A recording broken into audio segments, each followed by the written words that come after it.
がここにいるうちの本物のスクールスポーツのために行こうぜベイビーバン手の服には気をつけて、現実になることがありますからね。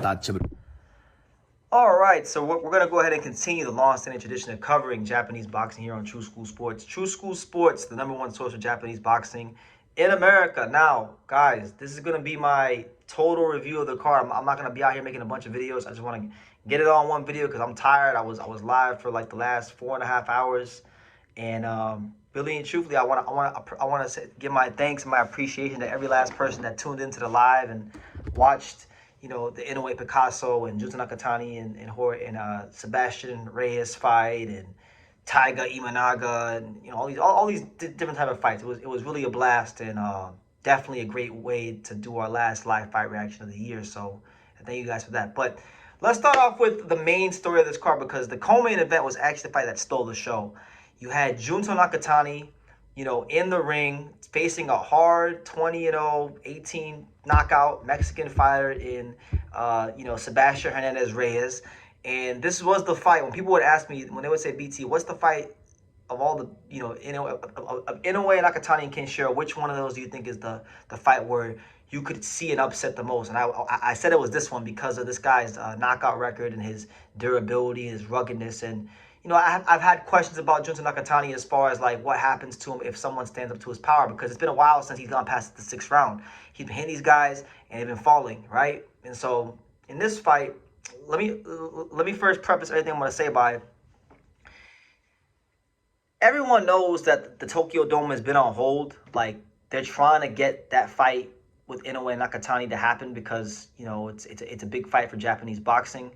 But I hate when boxing has these deals already in place because it normally screws the fighters, the B-side fighters that actually are in the fights with the A-side guys that have these deals in place. And they never get a fair shake unless they knock them the hell out, right? So I'm just gonna put you guys straight. I don't think this was a hard fight to score. I thought Junto Nakatani won 4 rounds. I know you may see a Japanese flag there, so you may feel like, oh, BT's is biased for all Japanese fighters. But no, I don't cap. I don't lie. I think there was injustice done and someone got an unjust decision in their favor. I will tell you, and I think this is the case. This is my 2025 robbery of the year. Junto Nakatani looked out of depth here. You know, once we got to about like the 4th or 5th round, this guy Reyes, you know, he had taken some of Junto's best shots. The power was not bothering him. He was able to get in the pocket, and whenever Junto Nakatani would hold his feet, whenever Junto Nakatani decided to hold his feet, whether it be on the ropes, the center of the ring, in the clinch, this guy had a hand free, he was letting it go, placing the shots. And you saw, he wasn't as fast as Junto or as athletic, but he had very heavy thudding hands. And these heavy thudding hands were able to, you know, break down Junto Nakatani. And as the fight won, Junto Nakatani had to resort to a lot of holding. He looked very tired. His punches did not do anything to this guy, and he was out of it. He was out of it for quite a long time. I thought he lost. I thought he only won 4 rounds, and I actually thought Sebastian Hernandez Reyes was robbed and screwed out of you know, becoming the next true star of Mexican boxing, because to beat a guy like Junto Nakatani, who's on the pound list on a big card like this as a 7-1 underdog, that would have really put him on the map. But, you know, now he has to settle for this moral victory of his stock being higher, which is so just corny in boxing. I hate it. So, very impressed by him. Like, was he as skillful as Junto in terms of, like, his outside boxing or anything like that? No. But he knows who he is, and he fought to his strengths, and he kept things very simple. And Junto Nakatani could not keep him off of him. And like I've said many times, guys, Japanese fighters are very skillful when you give them space, but it's been proven since the days of Ricardo Lopez and Daniel Zaragoza that the kryptonite for the Japanese style is a determined, focused, well-applied Mexican volume punching style. And so I think this is another example of that. I thought I thought really what allowed Sebastian Hernandez Reyes to be so durable was, or so effective, I should say, was his durability and his volume and his punch placement. And Junto Nakatani, you know, I think there were many moments in this fight where he just sat in the pocket with him. So honestly, look, I've talked up Inoue-Nakatani for a long time. I thought Junto lost this fight. I think right now I don't want to see it. I think he needs to either. I think Junto Nakatani either needs to run this fight back with Sebastian Hernandez Reyes, or he needs to fight Ramon Cardenas, who he sparred with, who's a top guy in this division. Or maybe Bam can jump 2 weight classes up and go fight Junto Nakatani in a fight they've been talking about that's been thrown out there. But one thing's for sure and two things for certain, I don't think right now he's earned an Inoue fight.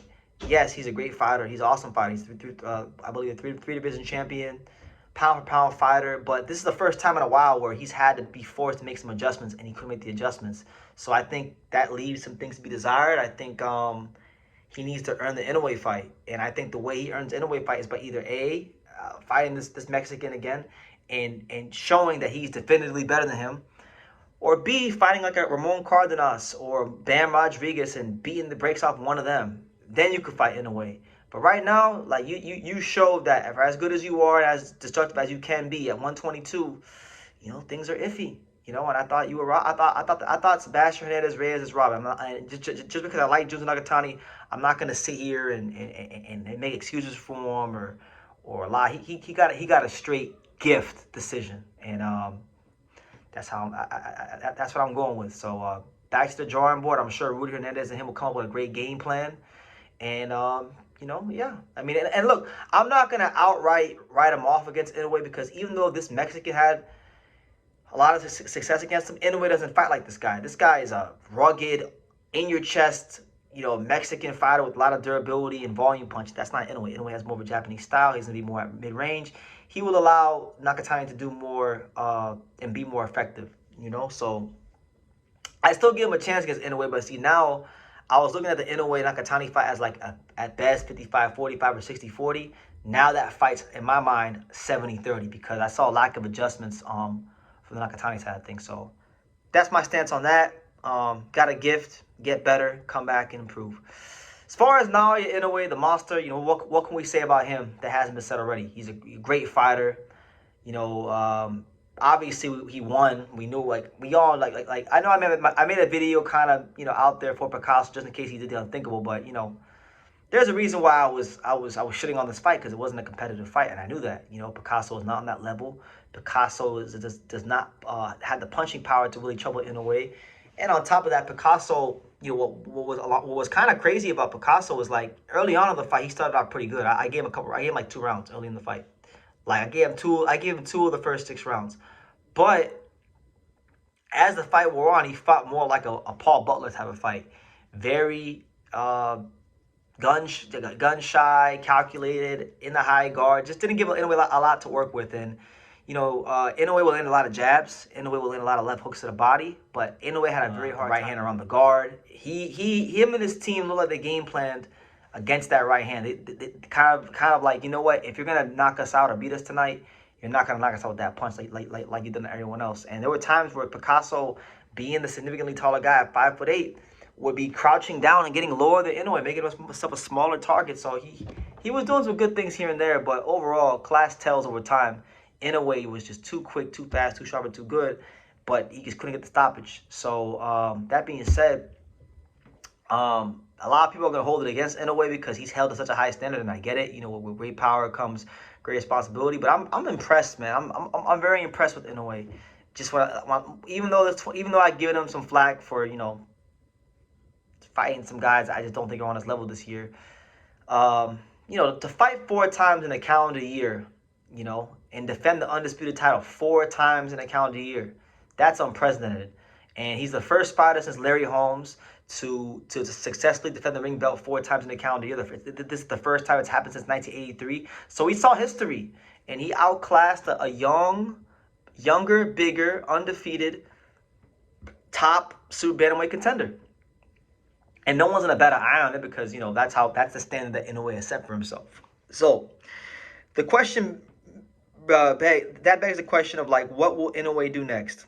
Because Nakatani did win on paper, but we all saw that fight. We all saw him lose that fight, and even if you thought he got a draw or somehow won, he didn't look like Junto Nakatani. He didn't look like the guy that is this big threat to Inoue, right?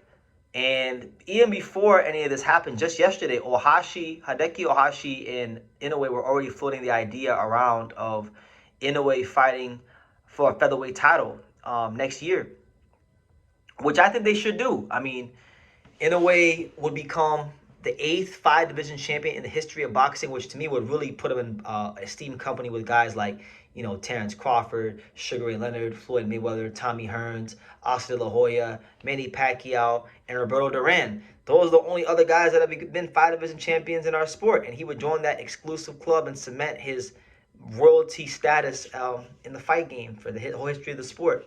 So I think that should be their focus. As far as which featherweight champions they could fight, I mean, I really want to see him fight Angelo Leo, but you guys know that already. But I don't think they're gonna do that. I think Angelo's not as big of a name as a guy like Nick Ball or Espinoza or even like Bruce Carrington if he wins. And I think Bruce Carrington is a safer fight. I think Nick Ball, I don't think he's a safer fight per se, but he's just like he's a safer fight, but it's just like it's gonna be an ugly fight. So I think Ball, Carrington, if he beats Castro, those are like more of the fights looking at if he fights for a featherweight title. I feel like with guys like Angelo Espinoza, he'll get to that last if he's trying to go undisputed at featherweight. But either way, as an Inoue fan, as someone who's been following him for a long time, I would love to see him become a 5-division champion against a guy like Carrington, or just try to. Not, if he loses, he loses. If he wins, he wins. But like, just try to, because this fight game is about making history. And like I said, I named them names. Crawford, Sugar Ray Leonard, Mayweather, Duran, Pacquiao, De La Hoya, and someone else who I can't remember right now, who I said it earlier. Like, he'd be the 8th 5-division champion in the history of boxing. So to put himself up there with them names and become Japan's potentially first 5-division champion, it's unprecedented stuff. But he better hurry up, because he ain't the only fighter from Japan trying to become a 5-division champion. Kazuto Ioka was Japan's first 4-division champion. Now Kazuto is going to be trying to move into bantamweight, and he's going to try to beat Inoue and become Japan's first 5-division champion before he does. So he better not waste too much time with that featherweight stuff, or Ioka might beat him to the punch the way he did to become Japan's first 4-division champion. You understand? So that's really what I see for Inoue. I'm cool on the Nakatani fight. Nakatani to me has to fight Bam or Cardenas or Sebastian Hernandez Reyes in a rematch like that. Like, he needs to do something like that again to really earn that fight. Because to me, if they fight next, I'm gonna say you know what, Inoue just getting the Junto fight because Junto's Japanese and he's on the pound list. He's getting the fight because of racism. But yeah, no, like right now, let's pump the brakes on that fight. Let's let Junto go to the drawing board. Let's let him fight another top opponent, and let's let him earn that fight. And let's let Inoue have a chance to pursue history, like real high-level stuff, becoming, the 8th 5-division champion in box history. So, yeah, Picasso fight was pretty much what I thought it would be. I thought, it would probably get him out of there, but, he seemed content to have this kind of mature performance, and I'm not mad at him for it. So, great stuff from him. And then, the rest of the card, Kenshiro Taraji and Hayato Susumi's fights against Ubaldo Garcia and Jazz Dickens respectively got canceled. So it was a short card. There was an upset though, and I gotta talk about this a little bit. You had Ohashi boxing prospect Taiga Imanaga, who I've talked about here on this channel before. He was taking on the Dominican fighter, Eridson Garcia. And Eridson Garcia, exposed Taiga Imanaga. Taiga Imanaga was boxing him really well early in the fight, but as the fight wore on and Garcia got in his punching power range, he was punching in between the shots and being the more effective guy. And he was the bigger puncher down the stretch. And this is a win that I feel like put him on the map. Taiga Imanaga was a big time prospect from one of the biggest gyms in Japan. And it's not his first good win. What's his name? Garcia has a win over William Foster III, who's a pretty good fighter in his own right. His only loss came a couple years ago to Jordan White, who's a good fighter in his own right. So yeah, I mean, this is the kind of performance where it really can put you on the map, and you taking the O of this guy right here. It might, honestly, Eridson Garcia might have just punched his ticket to future paydays in Japan, because they have a couple other 30-pounders. They have Hayato Sutsumi's a 30-pounder. Maybe he wants to find Hayato Sutsumi and gets a big payday in Japan one day. But if not that, he's definitely put himself in line for big fights. against, you know, top guys in the division. So good for him, man. You love seeing fighters have upsets, and a lot of Japanese fighters have been losing fights recently, like by upset, you know, like Rene Santiago and like Takami against Rene Santiago, Kenshiro versus Ricardo Sandoval. You know, Junto really should have lost. So it's been rough for the Japanese fighters, but good on him. Good on him for coming out here and upsetting a good prospect in Taiga Imanaga. And Taiga has to go back to the drawing board. So there's that. And then you had also Reita Tsutsumi.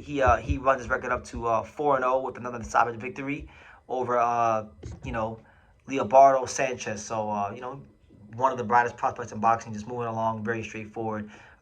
Yeah, so that's the card, guys. Not a lot to talk about. The biggest fight, quote unquote, the Super Bowl Japanese boxing might still be on, but it doesn't really feel like the Super Bowl anymore. Now I feel like if they fight, it's gonna be more like the World Cup qualifiers. Like Junto Nakatani really shit the bed tonight and did not look like a sensational fighter. Inoue did what he does. He looked like a world-class fighter, but Junto Nakatani needs to either rematch Sebastian Hernandez Reyes or fight Ramon Cardenas, or maybe do a band fight or something like that, because he does not look ready or deserving of a Naoya Inoue fight, you know, against the monsters. So I'll leave it at that. That's my thoughts. Leave your comments down below. Make sure you guys take the time to subscribe. And like I say in every single one of these videos, you could love me or you could hate me, but I'm just a kid from Dang. So until next time, take care, guys. Thank you for watching True School Sports. Thank you for watching another video on the untouchable True School Sports Empire, the home of boxing. We're on the road to 100,000 subscribers, guys. So help us keep being great. Help us keep pushing out that real boxing content for the fine folks all around the world. And make sure you jab, you hook, you Mike Tyson, you Mayweather that subscribe button. Pops, show them how do they gotta hit the subscribe button. Pop, pop, pop.